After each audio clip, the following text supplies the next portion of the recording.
성도 여러분, 한 주간 동안 평안하셨습니까? 문자로 공지해 드린 것과 같이 이번 한 주간도 또 영상으로 대체를 하게 되었습니다. 우리가 좀 더 인내해야 될 때라고 생각합니다. 구름기둥, 불기둥은 항상 우리 곁에 계십니다. 오늘도 우리가 부득이하게 가정별로 모였지만 성령의 은혜가 우리 예배 가운데 함께 하실 줄로 믿습니다. 우리 2020년 3월 22일 주일 예배를 다 같이 피아노 묵상기도 드림으로 드리도록 하겠습니다.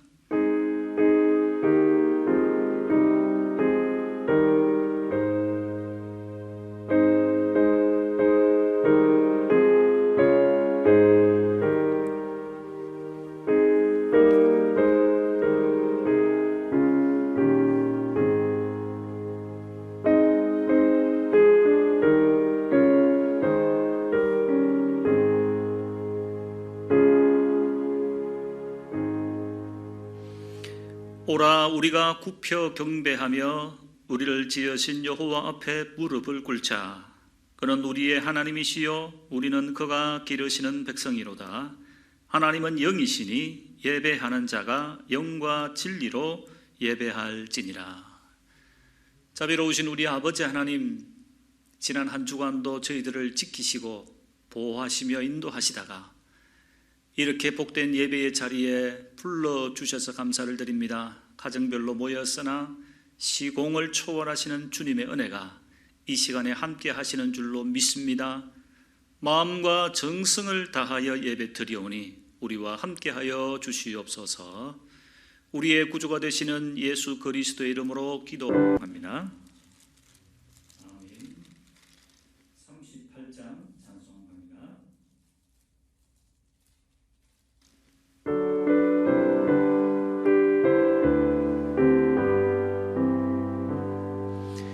예수 우리 왕이여 이곳에 오셔서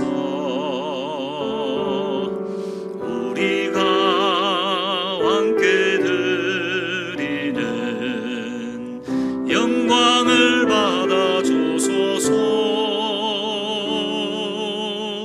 우리는 주님의 백성, 주님은 우리 왕이라. 왕이신 예수님 오셔서 좌정하사 다스리소서. 예수 우리 주시여 이곳에 오셔서 우리가 주께 드리는 찬양을 받아 주소서. 우리는 주님의 종들, 주님은 우리 주시라. 주 대신 예수님 오셔서 이 찬양을 받아 주소서.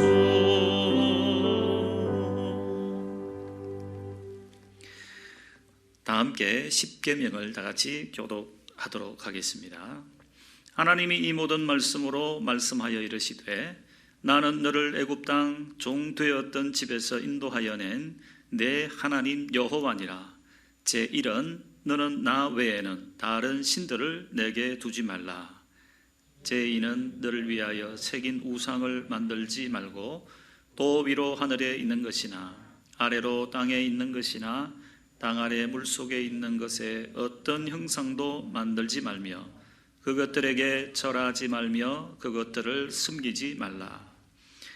제3은 너는 내 하나님 여호와의 이름을 망령되게 부르지 말라. 제4는 안식일을 기억하여 거룩하게 지키라. 제5는 내 부모를 공경하라. 제6은 살인하지 말라.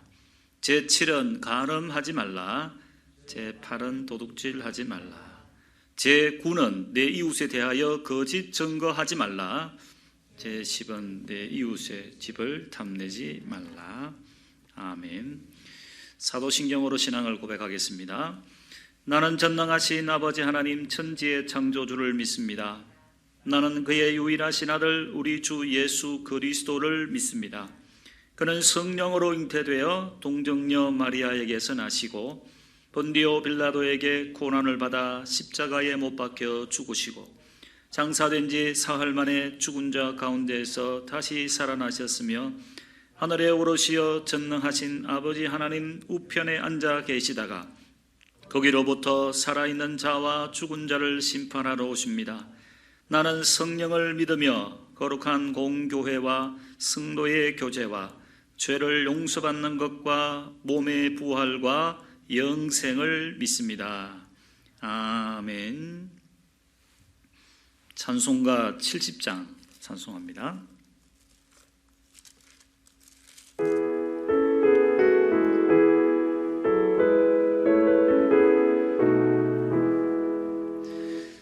피난처 있으니 환난을 당한 자 이리 오라.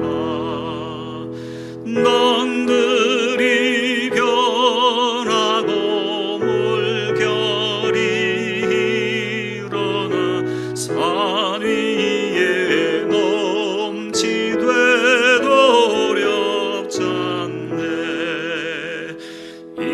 이방이 떠들고 나라들 모여서 진동하나. 우리 좀 목소리 한 번만 말하면 전하의 모든 것 망하겠네. 만유주 하나님 우리를 도우니 피난처요. 세상의 난리를 그치게 하시니 세상의 장검이 쓸데없네. 높으신 하나님 우리를 구하니 할렐루야. 외로움이 심하고 환난이 극하나 피난처 되시는 주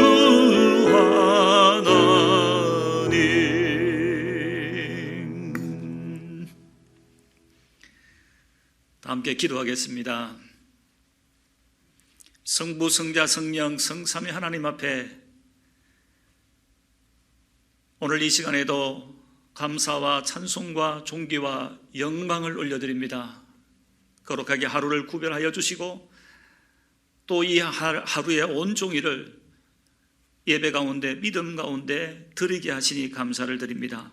무엇보다도 이 시련의 때에 지난 한 주간에도 저희들을 인도하시고 보호하시다가 이렇게 귀한 예배의 자리에 불러주셔서 감사를 드립니다. 주님, 시련의 때를 보내고 있습니다. 그러나 모든 것이 우리 하나님의 섭리와 뜻 가운데 있다는 큰 믿음을 우리에게 허락하여 주시기를 원합니다. 우리가 가는 길을 우리가 때로는 잘 알지 못하지만 이 모든 고난을 통하여서 우리의 모든 성도들에게 더 큰 위대한 빛나는 믿음을 허락하여 주실 줄로 믿습니다. 자비로우신 아버지 하나님, 그러므로 이 어려운 때에 우리의 믿음, 성도로서의 본분을 잃지 않고 하늘나라에 소망을 두며 우리의 유일한 피난처가 되신 주님만을 신뢰하며 좀 더 인내하며 보내게 하여 주시기를 원하옵나이다. 오늘도 예배 자리에 모였사오니 시공을 초월하시는 주님의 은혜, 지혜와 계시의 영을 허락하셔서 지금 우리에게 꼭 필요한 말씀을 허락하여 주옵소서. 가정별로 모였지만 아버지 하나님, 능력의 말씀의 은혜가 우리의 성도들의 심령을 충만하게 채워주시기를 간절히 원합니다. 그것이 이 어려운 고난의 때를 이겨낼 수 있는 유일한 힘과 능력이 되는 줄로 믿습니다. 뿐만 아니라 심한 전염병으로부터 우리의 모든 성도들을 다만 주간 동안에도 지켜 보호하여 주시기를 원하옵나이다. 아버지 하나님, 이 나라와 민족을 지켜주시옵소서. 이 혼란의 때에 교회가 정화되고 무엇을 어떻게 하는 것이 하나님을 기뻐하게 하시는지 지혜를 얻어서 잘 헤쳐나가게 하여 주시기를 원하옵나이다. 코로나19로 통하여 지금 장기간 동안에 어려운 상황이 반복이 되고 있습니다. 주여, 무엇보다도 확진자들을 불쌍히 여겨주시고 치료하여 주시고 더 이상 확산되지 않도록 하나님이 도와주시기를 원하옵나이다. 예수 그리스도의 보배로운 피로 이 나라와 민족을 덮으시고 치료하여 주시옵소서. 최전선에서 싸우는 의료인들의 건강을 지켜주시기를 원하옵나이다. 위정자들에게도 지혜를 허락하여 주시기를 간절히 원하옵나이다. 살아계신 아버지 하나님, 오늘도 가정별로 모였으나 주님께서 우리에게 주시고자 하는 합당한 말씀의 은혜가 있는 줄로 믿습니다. 변함없이 주님만을 사모하오니 우리가 교회당에 다시 모여서 다 같이 공동체 예배를 드리기까지 우리의 믿음을 지켜주시기를 원하고, 오늘도 이 예배 가운데 함께하여 주시옵소서. 우리의 구주가 되시는 예수 그리스도의 이름으로 기도하옵나이다. 아멘.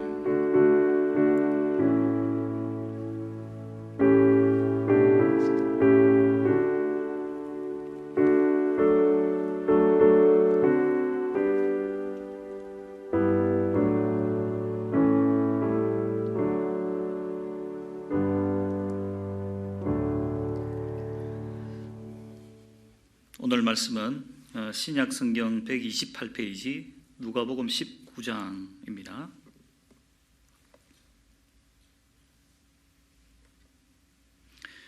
누가복음 19장 11절부터 27절까지 좀 깁니다만은 제가 천천히 봉독하도록 하겠습니다. 그들이 이 말씀을 듣고 있을 때에 비유를 더하여 말씀하시니, 이는 자기가 예루살렘에 가까이 오셨고 그들은 하나님의 나라가 당장에 나타날 줄로 생각함이더라. 이르시되 어떤 귀인이 왕위를 받아가지고 오려고 먼 나라로 갈 때에 그 종 열을 불러 은화 10문화를 주며 이르되 내가 돌아올 때까지 장사하라 하니라. 그런데 그 백성이 그를 미워하여 사자를 뒤로 보내어 이르되 우리는 이 사람이 우리의 왕됨을 원하지 아니하나이다 하였더라. 귀인이 왕위를 받아가지고 돌아와서 은화를 준 종들이 각각 어떻게 장사하였는지를 알고자 하여 그들을 부르니, 그 첫째가 나와 이르되 주인이여 당신의 한 문화로 10문화를 남겼나이다. 주인이 이르되 잘하였다 착한 종이여, 내가 지극히 작은 것에 충성하였으니 10고을 권세를 차지하라 하고, 그 둘째가 와서 이르되 주인이여 당신의 한 문화로 5문화를 만들었나이다. 주인이 그에게도 이르되 너도 5고을을 차지하라 하고, 또 한 사람이 와서 이르되 주인이여 보소서 당신의 한 문화가 여기 있나이다. 내가 수군으로 쌓아 두었나이다. 이는 당신이 엄한 사람인 것을 내가 무서워함이라. 당신은 두지 않은 것을 취하고 심지 않은 것을 거두나이다. 주인이 이르되 악한 종아, 내가 내 말로 너를 심판하노니 너는 내가 두지 않는 것을 취하고 심지 않는 것을 거두는 엄한 사람인 줄로 알았느냐? 그러면 어찌하여 내 돈을 은행에 맡기지 아니하였느냐? 그리하였으면 내가 와서 그 이자와 함께 그 돈을 찾아서리라 하고, 곁에 섰는 자들에게 이르되 그 한 문화를 빼앗아 10문화 있는 자에게 주라 하니, 그들이 이르되 주여 그에게 이미 10문화가 있나이다. 주인이 이르되 내가 너희에게 말하노니 무릇 있는 자는 받겠고 없는 자는 그 있는 것도 빼앗기리라. 그리고 내가 왕됨을 원하지 아니하던 저 원수들을 이리로 끌어다가 내 앞에서 죽이라 하였느니라. 아멘. 누가복음 19장의 말씀을 가지고 열 문화의 비유라는 제목으로 말씀을 전합니다.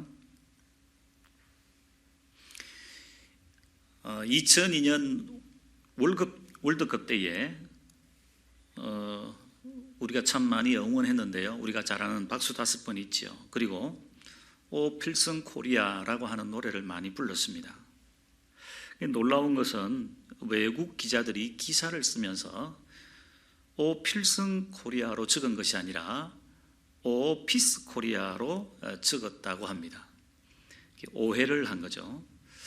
그래서 그 외국 기자들은 이 와중에서도 참 평화를 노래하는 참 훌륭한 민족이라고 이렇게 극찬을 했다고 합니다. 사실 잘못 듣고 오해를 한 것입니다.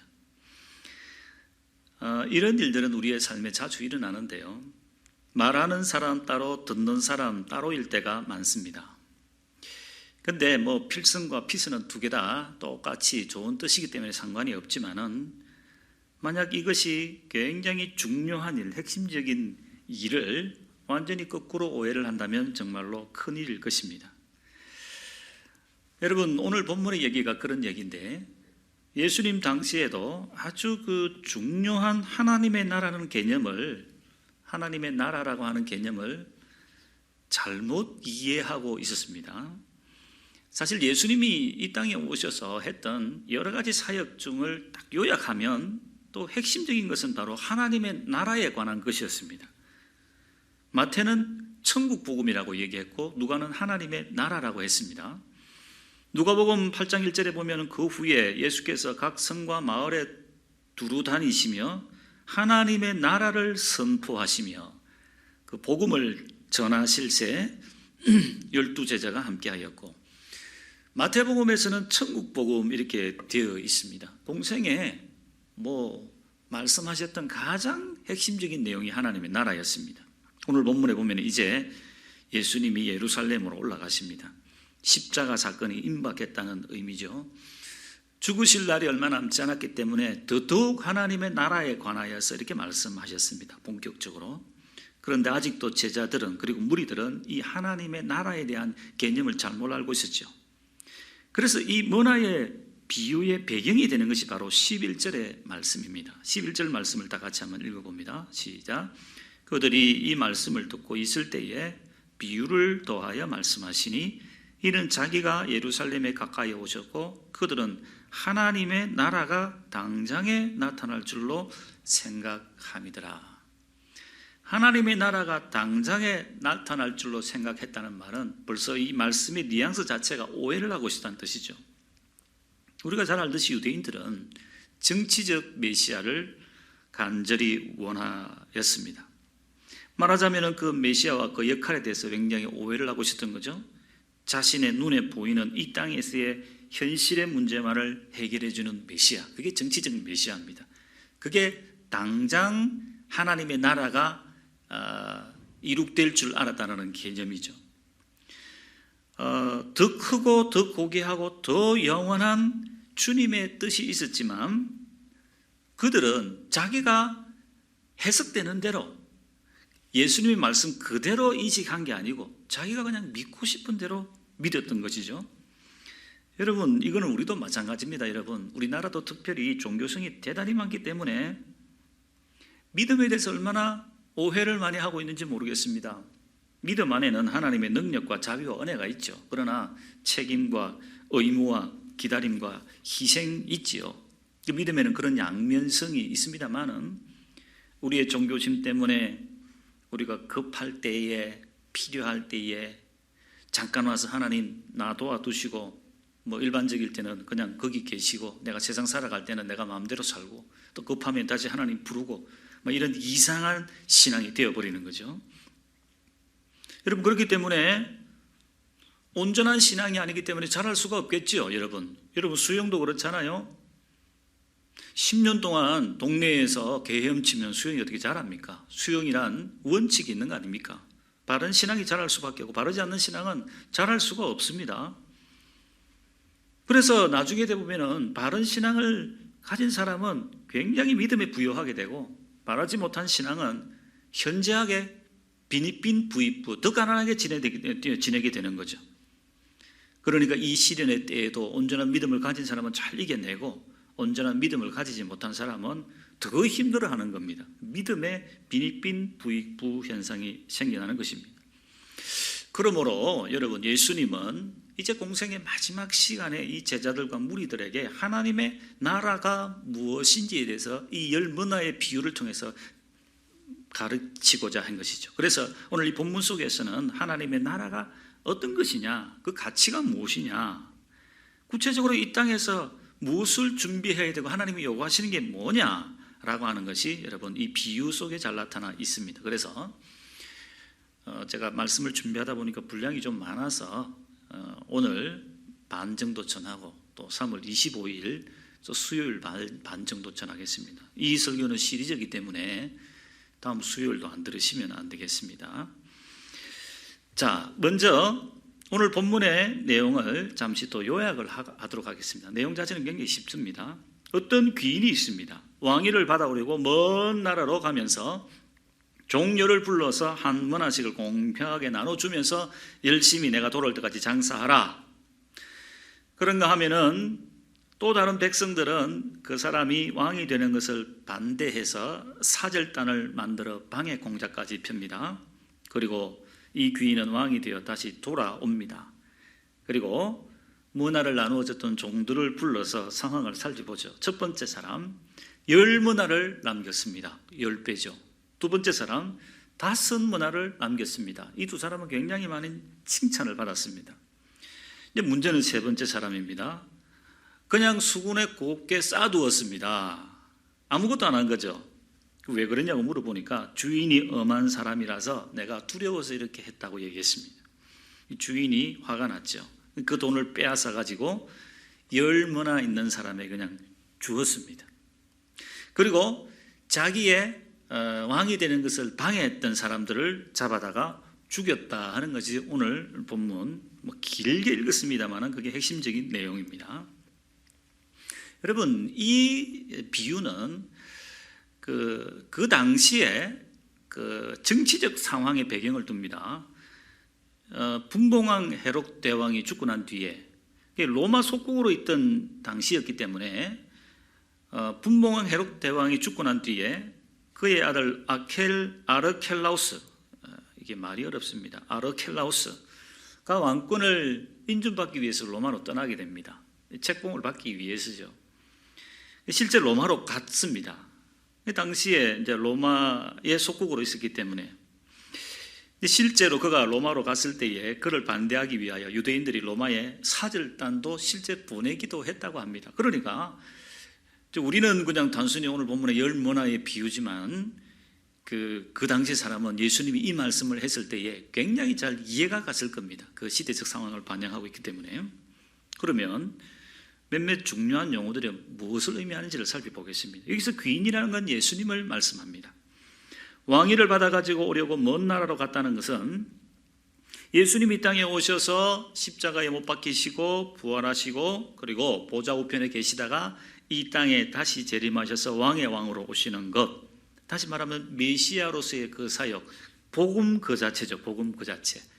귀인이 먼 나라로 가서 왕위를 가지고 다시 온다는 것은 그 모든 과정이 복음 자체를 의미하는 것입니다. 그가 왕됨을 원치 않은 사람들을 누굴 얘기할까요? 1차적으로 그를 십자가에 못 박은 유대인들을 말하겠죠. 뿐만 아니라 결국은 예수님을 믿지 않는 그 이후에 모든 비신자들, 예수님을 메시아로 믿지 않는 사람들을 말할 것입니다. 중요한 것은 13절의 종들인데요.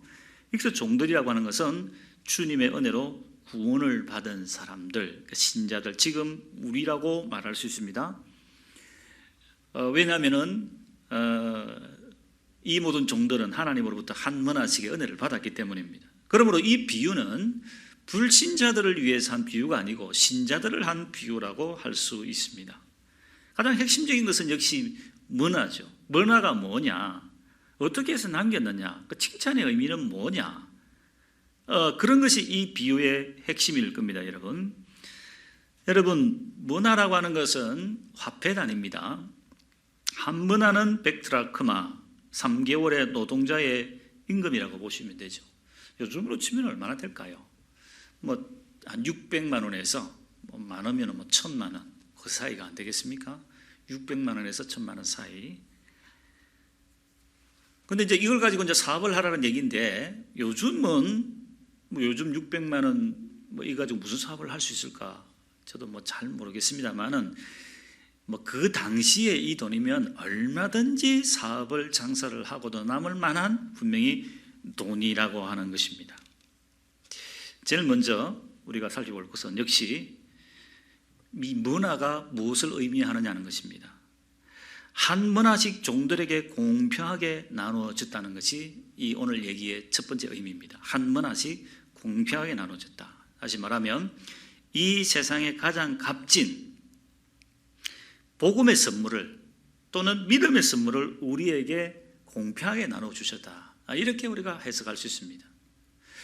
귀인이 10사람을 불러서 공평하게 하나씩 나눠주잖아요. 이거는 달란트 비유, 마태복음 25장에 나오는 달란트 비유와는 같은 면도 있고 다른 면도 있습니다. 재능에 따라 차등 지급한 게 아니고 공평하게. 그러니까 이 세상에서 우리가 하나님의 은혜로 받은 그 복음, 그 믿음, 그걸 선물로 우리가 받았다라는 것입니다. 여러분, 이 문화는 종들에게 공평하게 주어졌습니다. 그래서 마태복음 25장처럼 차등 재능의 개념으로 이해를 할 수가 없습니다. 그리고 성도의 여정에 따라 배가가 되는 것입니다. 확장되는 것이고, 그리고 장사를 하라고 하셨고, 주님이 다시 오실 때에 결산하게 되는 것입니다. 그러므로 문화는 우리에게 은혜로 주어주신 복음, 믿음, 에베소서 2장처럼 너희가 그 은혜를 인하여 믿음으로 말미암아 구원을 받았으니 얻었으니 이것이 너희에게서 난 것이 아니요 하나님의 선물이라. 선물로 다 받은 것이란 말입니다. 문화를 받은 사람은 선물을 받은 겁니다.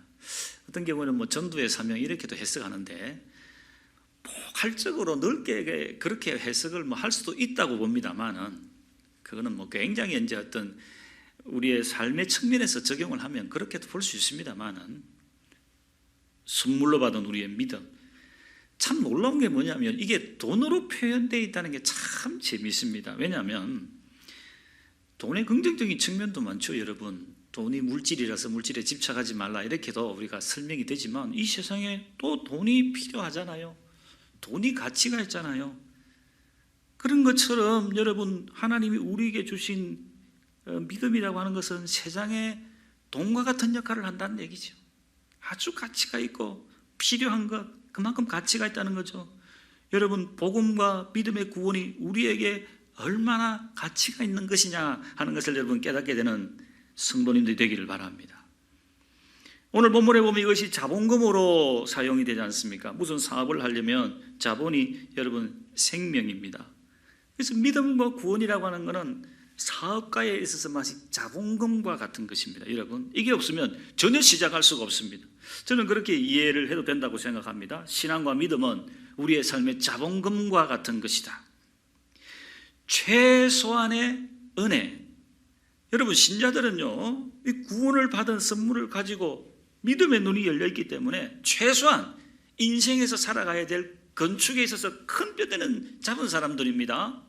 인간이 죄인이라는 것과 죽으면 천국 가야 된다는 것과 예수님이 다시 오신다는 것, 인생의 어떠한 목표로 어떻게 살아가야 될지 큰 방향을 잡고 있다 이 말이죠. 그 순간순간에 채우는 건 또 다른 문제이기는 해도 이 자본금과 같은 걸 가지고 있다 이 말입니다.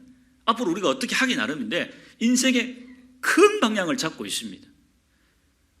사람은 소망이 없다. 하나님의 은혜로 우리는 천국의 소망을 가지고 있다.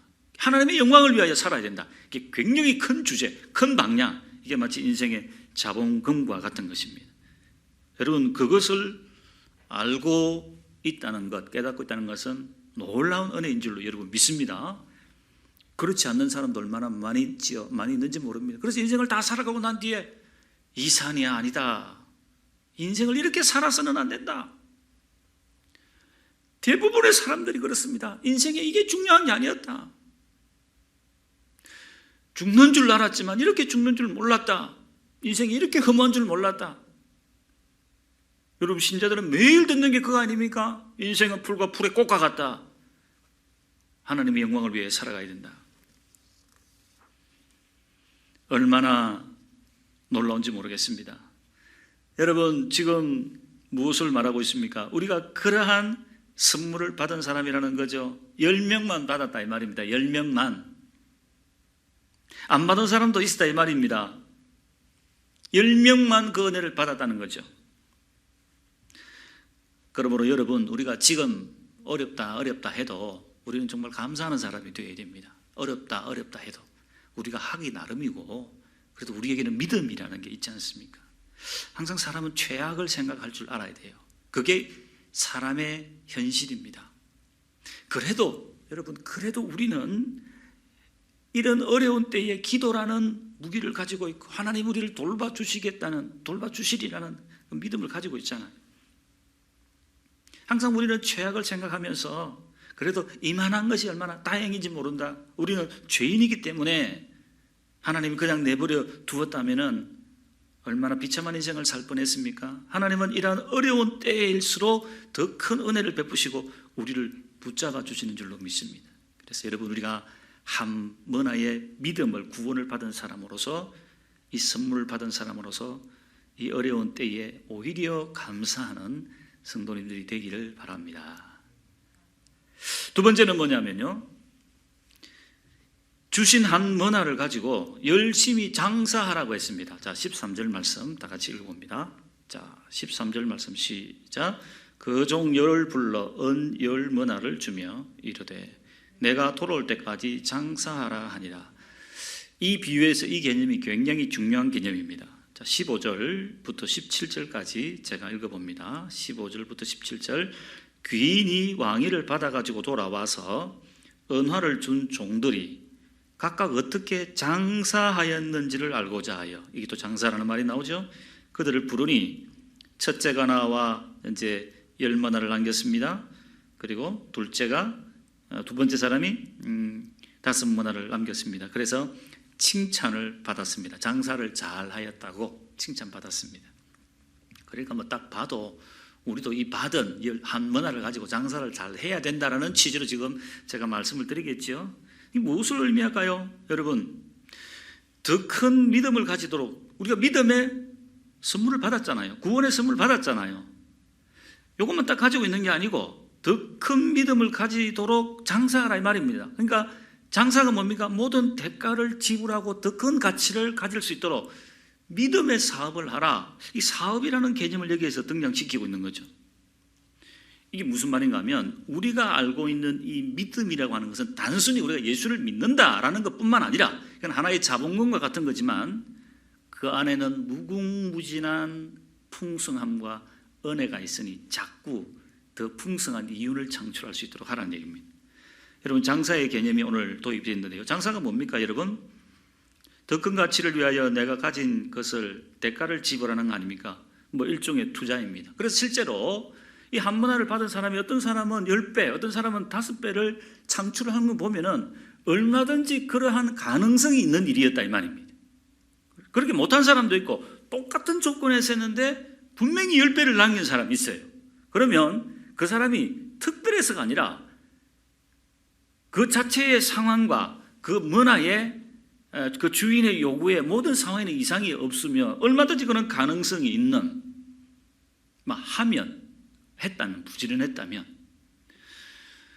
여러분, 우리나라 사람들이 굉장히 부지런하다고 전 세계에 소문이 많이 나 있습니다. 정말 그런 것 같아요. 근데 심리학자들이 이걸 갖다가 조사를 해보니까 이거는 민족성이다, 민족성. 우리가 이미 잘 알고 있듯이. 어떤 인지심리학자의 강의에서 제가 들은 내용입니다. 여러분, 한국 사람이 얼마나 부지런하냐라는 것을 어떤 게임을 통해서 이해를 했다고 합니다. 여러분, 우리 교육자들이 여기 앉아 계신데 한번 교육자들도 한번 선택해 보세요.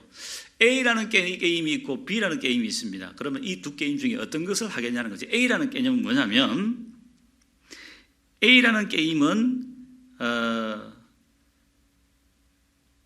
제가 적었는데 이거 갑자기 보는 바람에 잘 안 보이네요. 1억 원을 딸 확률이 100%인 게임입니다. 이 게임을 하면 무조건 1억 원을 땁니다. B라는 게임은 1억 원을 딸 확률이 89%, 5억 원을 딸 확률이 10%, 꽝일 확률이 1%. 게임을 이해하셨죠? 박강호 전사님 이해하셨죠?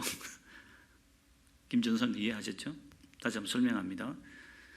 A라는 게임은 1억 원을 딸 확률이 100%, 이 게임을 하면 무조건 1억 원을 땁니다. B라는 게임은 1억 원을 딸 확률이 89%, 10억 원을 딸 확률이 김진영 형제 10%, 5억 원을 딸 확률이 10%, 꽝일 확률이 1%. 그러면 A라는 게임을 하겠느냐, B라는 게임을 하겠느냐?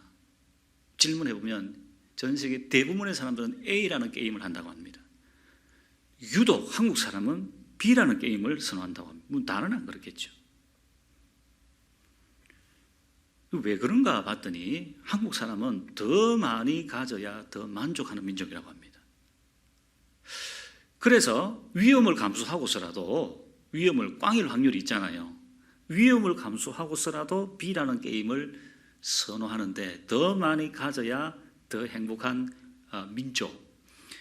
여러분, 나이지리아 사람들은 3개만 가져도 행복하면 한국 사람은 3개만 가지고 있으면 불행하다고 생각한다. 10개를 가져야 행복하다고 생각하기 때문에 10개를 가지려고 노력한다는 거죠. 굉장히 그래서 부지런하다라는 취지로 이 게임을 설명을 했습니다. 그런데 문제는 뭐냐면 오늘 이제 믿음에 관하여 설명하는데 이것은 하나의 게임이지만 여러분, 우리의 믿음에 대해서도 여러분, 하나님의 나라에 대해서도 얼마든지 이거는 게임이 아니라 실제 우리가 부지런하고 주님을 향하여 나아가면은 이러한 이윤을 창출할 수가 있다면 얼마나 놀랍습니까? 실제 하나님의 나라가 그렇다는 겁니다.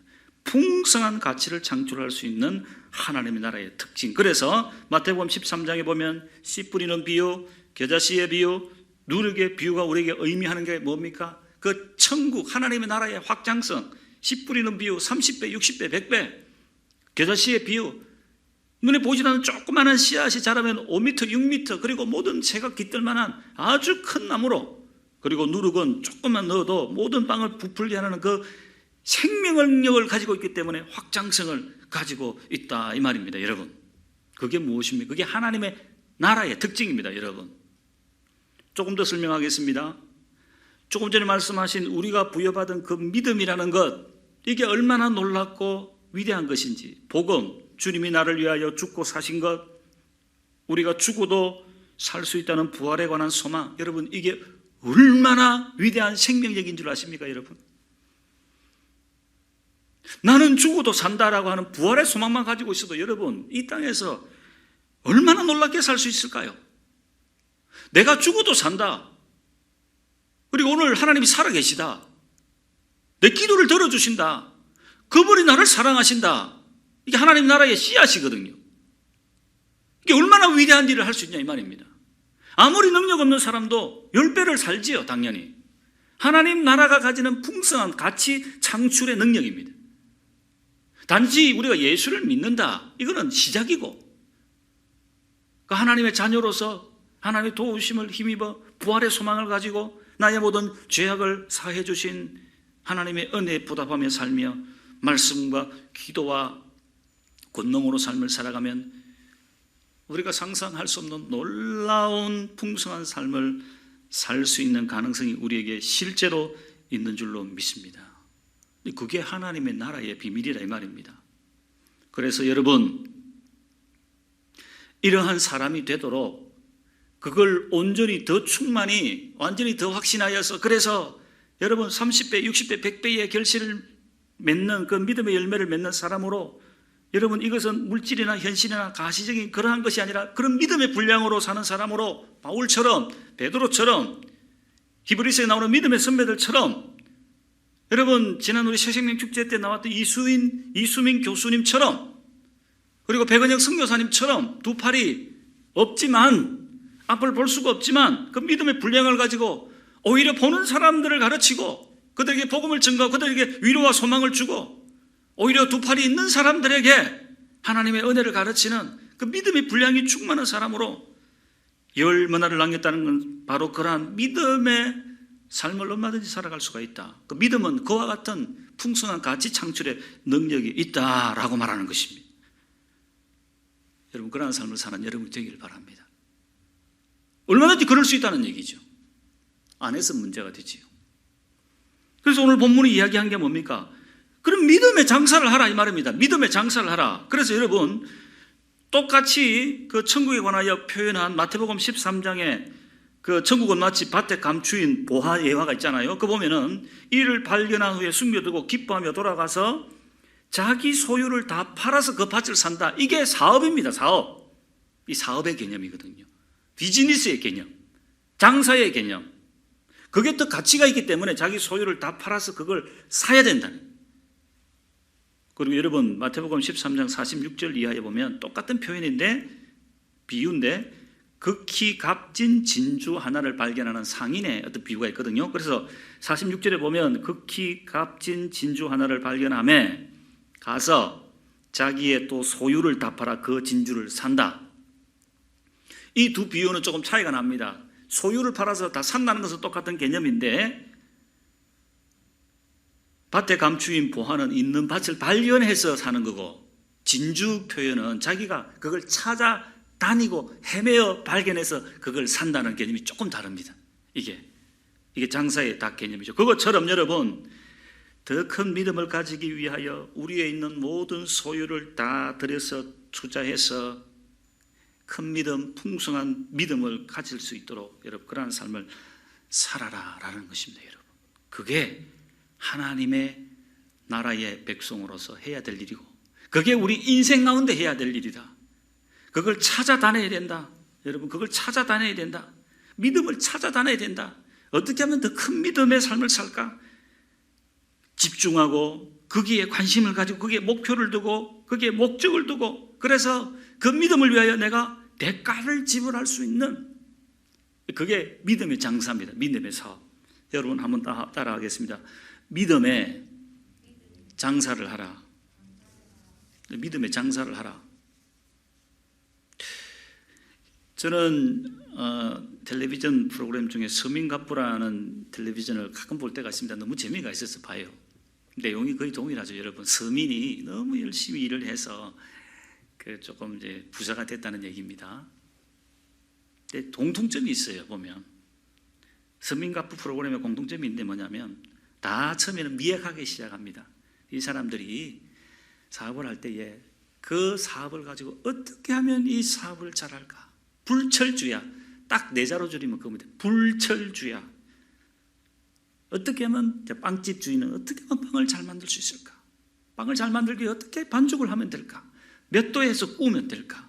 반죽할 때 어떤 걸 더 집어넣으면 될까? 어떤 물에 담그면 될까? 불철주야. 관심이 이거밖에 없어. 그러니까 좋은 빵을 만들지요. 여러분, 믿음에 그렇게 도전하시길 바랍니다. 그 믿음의 사업을 하길 바랍니다.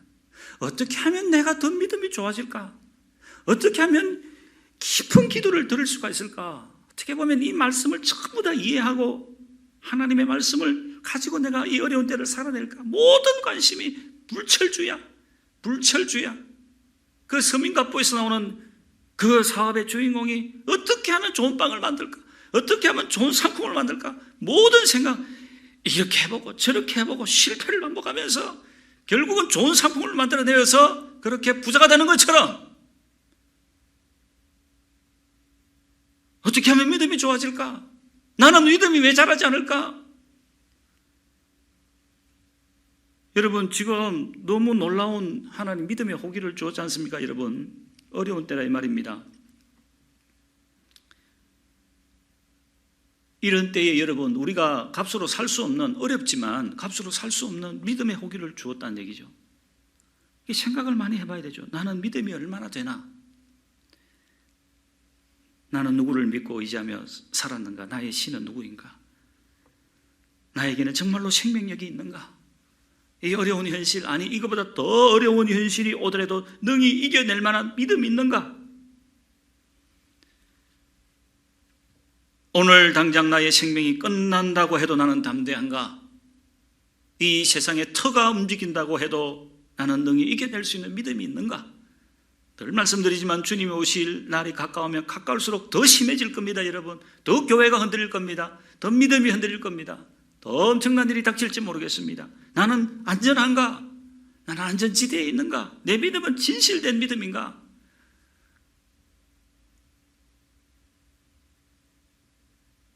그러한 믿음을 찾는 성도님들이 되길 바랍니다. 아마 빈익빈 부익부 현상이 일어날 겁니다. 바르게 믿는 사람은요, 더 믿음이 좋아집니다. 그렇게 될 수밖에 없습니다. 그러나 제대로 안 믿으면요, 완전히 믿음에 가난한 사람이 될 겁니다. 믿음이 더 좋아지는 사람, 믿음이 더 후퇴해지는 사람. 여러분, 우리가 지금 한 달째 이렇게 하고 있는데 이 기간을 보더라도 그래요. 이 기간에도 여러분, 제대로 하나님을 알고 있는 사람은 믿음이 더 좋아질 겁니다. 실제 그렇습니다. 간증이 많습니다. 여러분, 교회당에서 예배를 드릴 때보다 훨씬 많은 간증이 있습니다. 사진만 보고도 막 눈물을 흘렸다 그러고, 지난 수요일 같은 경우는 여러분, 제가 그 설교 뒤에 마지막에 우리 교회의 전경, 식당 모든 빈 공간을 제가 사진으로 스크랩을 했잖아요. 그것만 봐도 눈물이 날 수도 있지요. 그게 꼭 믿음이라고 볼 수는 없으나 이 시련에 대해 믿음이 굉장히 좋아지는 사람이 있습니다. 굉장히 큰 간정이 생기고 더 감사가 넘치고, 야, 정말 믿음이 필요하다. 이제는 모든 걸 포기하고 내가 믿음을 선택해야 된다. 이제는 뭐 고민할 거 없다. 이전에는 긴가민가 했지만 이제는 고민해야 될 게 아니다. 이제는 믿음을 붙잡아야 된다. 확실히 이쪽으로 완전히 쏠리는 거죠. 확실하게. 그다음에 어떤 사람은 완전히 믿음을 잃어버린 사람이 있을 수도 있습니다. 믿음 빈익빈 부익부. 10문화를 가지고 돌아오는 사람이 있고 하나 수건에 쌓아두는 사람이 있습니다. 그런데 다행한 것은 여러분, 우리 교회 모든 성도들이 정말로 믿음에 많은 문화를 남기고 있는 것 같아서 얼마나 감사한지 모릅니다. 제가 전화를 드려보니까 다 믿음이 얼마나 좋아졌는지. 그래서 부득이하게 지난주도 이번 주에는 꼭 예배를 드리려고 합니다라고 했지만 부득이하게 이제 이렇게 영상으로 대체하게 됐는데요. 그러나 그럼에도 불구하고 마음에 안심이 되는 것은 영상으로 드린다고 해도 우리의 모든 성도들이 다 믿음 위에서 잘 영상 예배를 드리고 있다고 하는 그런 소식을 제가 듣고 확인했기 때문에 얼마나 마음에 든든한지 모릅니다. 여러분, 좀 더 인내하시고 좀 더 믿음의 사업을 잘해서 10문화가 아니라 20문화, 100문화를 남기시는, 그래서 주님께 칭찬받는 믿음의 성도들이 되기를 바랍니다. 아멘. 우리 찬송가 314장 찬송하시면서 준비한 헌금 받도록 하겠습니다. 314장입니다.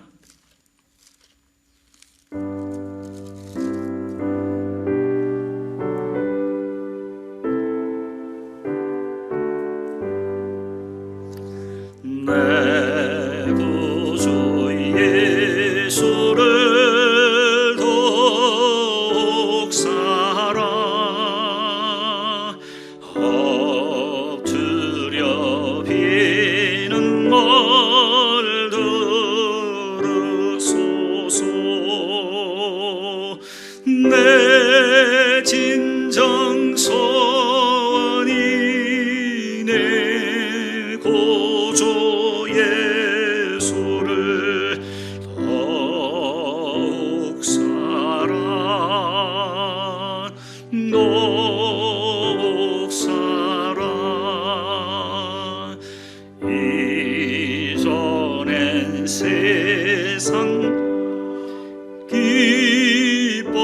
기뻤어도 지금 내 기쁨은 오직 예수. 다만 내비는 말 내 구주 예수를 더욱 사랑 더욱 사랑. 이전의 세상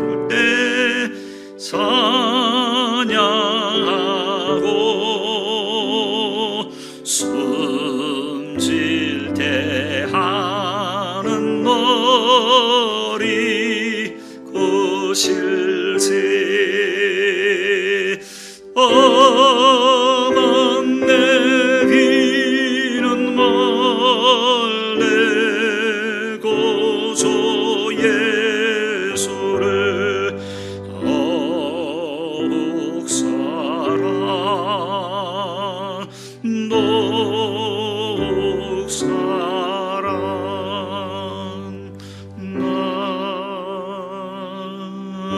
아멘. 주님, 우리에게 이 구원이라는 것, 믿음이라는 것, 귀한 선물을 허락하여 주셔서 감사를 드립니다. 그러나 이 믿음은 우리가 알고 있는 것보다 훨씬 더 풍성한 은혜를 주시는 우리 하나님의 능력인 줄로 믿습니다. 이 짧은 인생 살면서 더 큰 믿음 가지고 더 믿음에 충만하여 주님의 사명을 감당하는 저희들이 되게 하여 주시고, 모든 일들 속에 믿음의 장사를, 믿음의 사업을 하는, 그래서 믿음의 부자가 되는 모든 성도들이 되게 하시고, 특별히 이 신인의 때에 더 믿음에 부요한 자가 되게 하여 주시옵소서.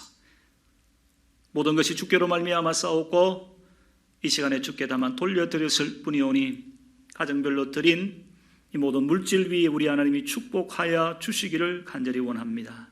남은 인생도 주님의 것이니 이제는 정말로 주님의 영광을 위하여 세상에서 고민하지 말고 믿음을 위하여 살아가는 우리의 남은 인생이 되게 하여 주시옵소서.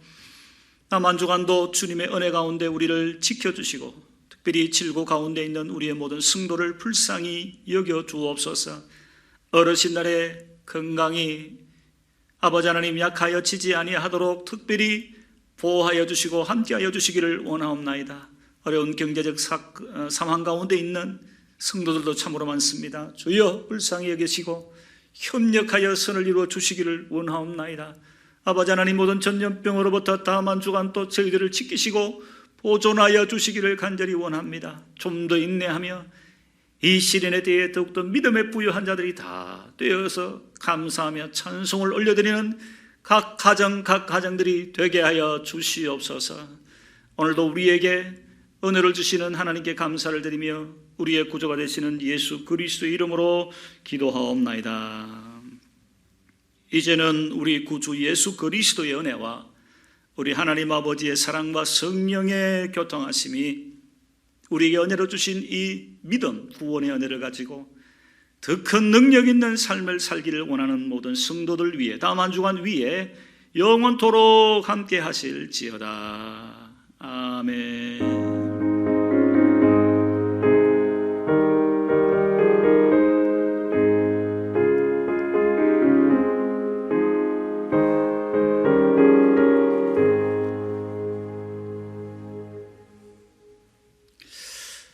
네, 감사합니다. 교회 소식 전하겠습니다. 여러분, 문자로 공지를 해드린 것과 같이 부득이하게 이번 주도 영상으로 예배를 드리게 되었는데요. 수요일도 그렇게 하고 그 다음 주간에 어떻게 될지는 저희들이 3월 27일 날 또 공지를 하도록 하겠습니다. 정말로 다행한 것은 성도들이 대체로 은혜 가운데 잘 지내고 있다는 겁니다. 물론 여러 가지 어려운 점도 없지 않아 있습니다만은 성도들이 대체적으로 은혜 가운데 구름 기둥, 불 기둥이 잘 보이는 곳에 계시는 것 같아서 마음에 큰 위로를 얻었습니다. 어르신들도 대체적으로 잘 지내고 계시고, 또 따님 집에 가 계신 어르신들도 일부 계십니다. 지난 수요일 기도의 영상 뒤에 교회 전경 사진을 올려드렸는데 잘 보았다는 그런 연락도 받았습니다.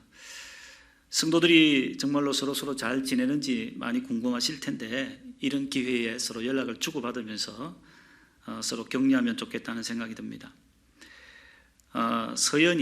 서연이가 주중에 퇴원을 했습니다.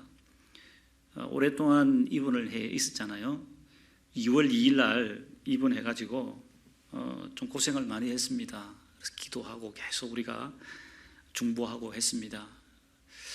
이전과 같이 완전히 회복이 된 건 아니지만 그래도 퇴원해서 주중에 대전에 내려와 있습니다. 그래서 지금 계속 적용하고 있습니다. 여러분 많이 기도해 주시기를 바랍니다.